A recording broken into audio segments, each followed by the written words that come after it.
The story begins in 1950 inside a car factory where several cars were being prepared. However, one red car was special, and a mechanic was working on it. As he was checking the engine, the car's hood suddenly slammed shut, severely injuring his hand. He was rushed to the doctor. Following that, another mechanic came to inspect the car. While he was inside, the ash from his cigar fell onto the seat. Eventually, hours passed, and work at the factory finished.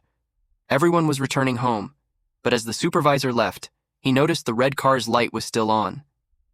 As soon as he opened the car door, the body of the mechanic with the cigar fell out. 28 years had passed since this incident. We see a student named Dennis arriving at the house of another boy named Arnie. Arnie was a very straightforward, bookish boy. Dennis and Arnie were quite different, but they quickly became good friends. It was their first day of school. Upon arriving, they took out new books from their lockers. Just then, they noticed a new girl named Lee, whose beauty had captivated all the boys in the school. Later, as Dennis and Arnie were heading home, Arnie suddenly spotted a car outside a house and immediately asked Dennis to stop. When they went closer, they saw it was a classic red car. This was the same factory car we saw at the start of the story, but now it was completely dilapidated. However, Arnie didn't care. He instantly became obsessed with the car. Just then, the car's owner, George, arrived. He said the car's name was Christine, and it belonged to his brother, who had died a few weeks earlier. George actually wanted to get rid of the car as quickly as possible, so he agreed to sell it for only $50. Dennis advised Arnie, "Why are you spending money on this old junk? Get another one." But Arnie bought the car on the spot without a second thought. That evening, when he returned home, he told his parents about buying the car, for which his mother scolded him severely. But Arnie didn't listen to her because he had bought the car with his own savings. Still, his mother insisted that the car would not stay in their house. So Arnie drove the car with Dennis to a garage. There, they met the garage owner, Will, who was a complete grump, but he still gave Arnie permission to keep his car there. On the way, Dennis asked Arnie why he bought such a cheap, beat-up car like Christine. Arnie replied that he hadn't chosen the car had chosen him. The next day, Dennis was waiting for Arnie during lunch. When Arnie didn't show up after a long time, Dennis went looking for him. He saw a bully named Buddy harassing Arnie. When Dennis tried to intervene, Buddy threw his lunch on the ground and pushed Arnie onto it. Poor Arnie's glasses fell off, and Buddy crushed and broke them under his feet. Buddy then started laughing at Arnie's plight, but Dennis seized the opportunity and attacked Buddy. Immediately, Buddy's gang surrounded Dennis. Soon, a teacher arrived and stopped the fight. Arnie then told them that Buddy had threatened him with a knife. When the teacher asked Buddy to empty his pockets, the knife fell out. The teacher finally sent Buddy and his gang to the office, after which Buddy was expelled from school.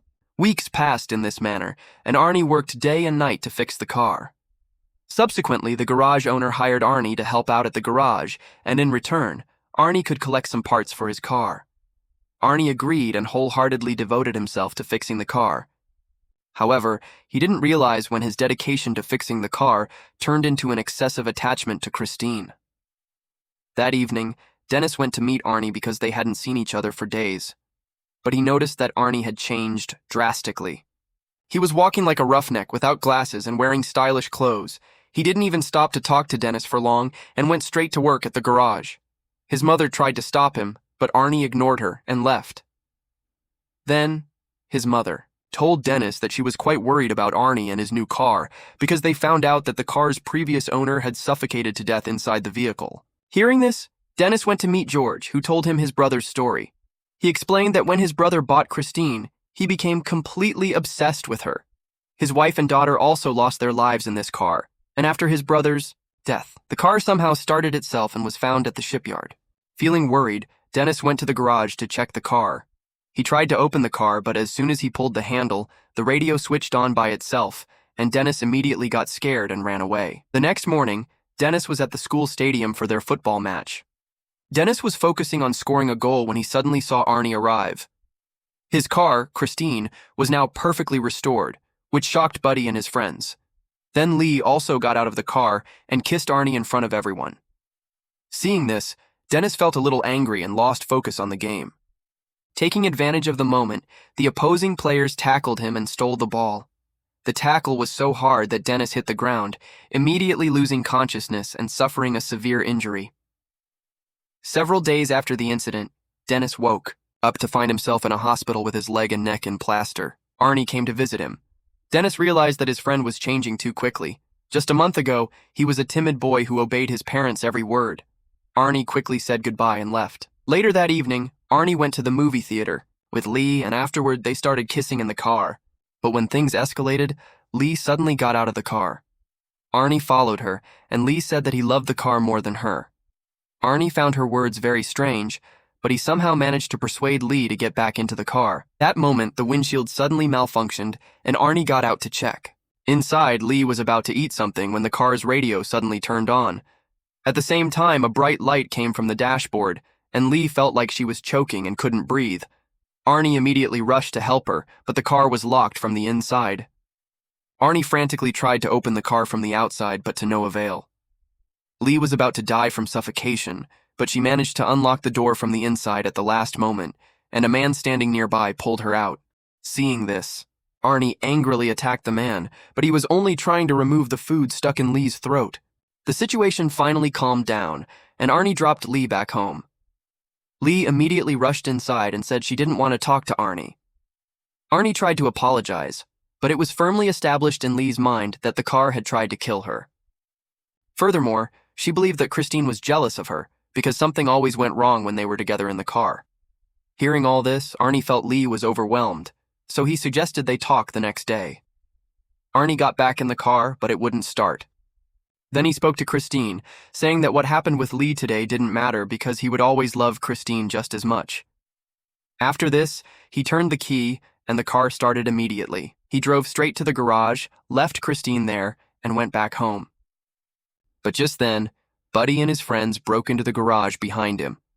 They were all armed with various weapons, and in no time they completely destroyed the car. The next day, Arnie somehow managed to talk to Lee, and they came to the garage so Arnie could retrieve his wallet from the car. But as soon as they went inside, Arnie was devastated to see Christine utterly demolished.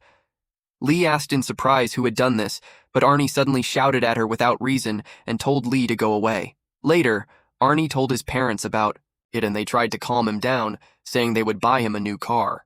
This only made Arnie angrier because he knew that, like Lee, his parents also hated Christine. Moreover, he blamed his parents for Christine's condition, arguing that if they had allowed him to keep the car at home, it would be safe today. He then started yelling more harsh words and heading to his room, but his father grabbed him from behind and told him to apologize to his mother. However, Arnie continued to speak cruelly, so his father slapped him. But Arnie fought back and silently left the house. He went straight to Christine and decided to fix her again, piece by piece. But what he saw next shocked him completely. He saw that as if by magic, the car was repairing itself. Arnie was overjoyed and asked the car what else it could do. The car fully restored itself in a matter of moments. Later, in the middle of the night, we see a thug named Moochie, Buddy's accomplice, robbing a truck in the middle of the road. Suddenly, he heard the sound of a car engine in the distance. He got closer. He realized it was Christine, perfectly new, driving right up to him. He figured Arnie must be inside, and that Arnie knew he had helped Buddy wreck Christine. He started apologizing to Arnie, but the car's headlights suddenly turned on, and it sped towards Moochie. Moochie immediately ran for his life and hid in an alley next to the road. He thought the car would leave him alone now, but Christine immediately started chasing him again. Moochie ran and hid in an old warehouse, but Christine didn't stop pursuing him. Finally, Moochie was cornered, and Christine surrounded him, leaving him no escape. Moochie pulled out his knife and threatened Arnie, but Christine forcibly crashed inside and ruthlessly crushed Moochie. The next morning, Arnie went to meet Dennis and told him about Moochie's death. Dennis was very surprised to hear this. He also couldn't understand how Christine had fixed herself if she was completely destroyed. But Arnie gave no answer and quietly left. Just then, Detective Junkins came to meet him and assured him that he was looking for the thugs who attacked Christine and that he was also handling Moochie's murder case. Arnie said he knew nothing about Moochie's death, but was happy about the news. Hearing this, the detective became suspicious of him. He informed Arnie that his girlfriend had testified that the car had fixed itself despite being completely ruined. After hearing this, Arnie quietly walked away. Later, he called Lee and asked her to meet, but Lee refused, which made him even angrier. Meanwhile, Lee and her friend Dawn were driving with alcohol. Another car started chasing them on the road. Buddy stopped his car to see who was pursuing him, but he couldn't see anything due to the headlights. Then he reversed his car, and the other car also reversed in the same way, revealing that the car was none other than Christine. Buddy, in a fit of rage, sped away and stopped at a gas station where his friend Richie worked. He got out, grabbed an iron rod, and prepared to teach the person who was chasing him a lesson. But Christine came at high speed and crashed straight into Buddy's car, causing massive damage.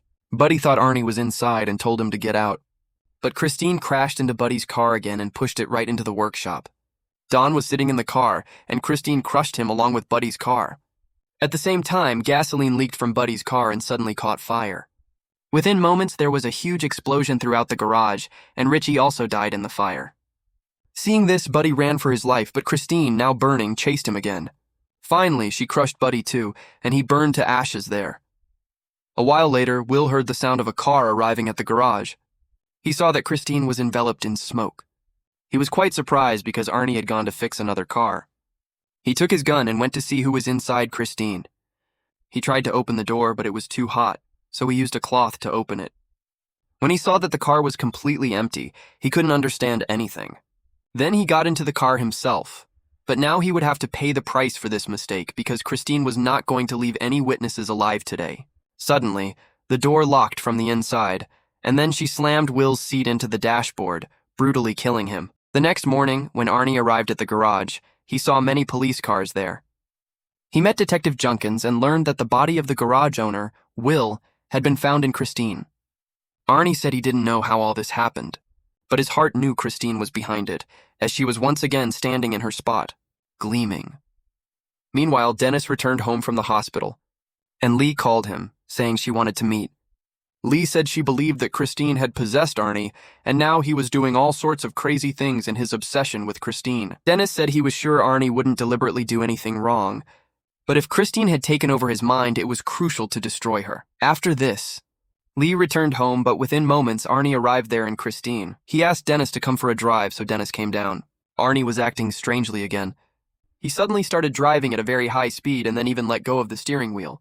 Seeing this, Dennis became quite scared and said that Christine was out of his control. But Arnie said cryptically that nothing could come between him and Christine.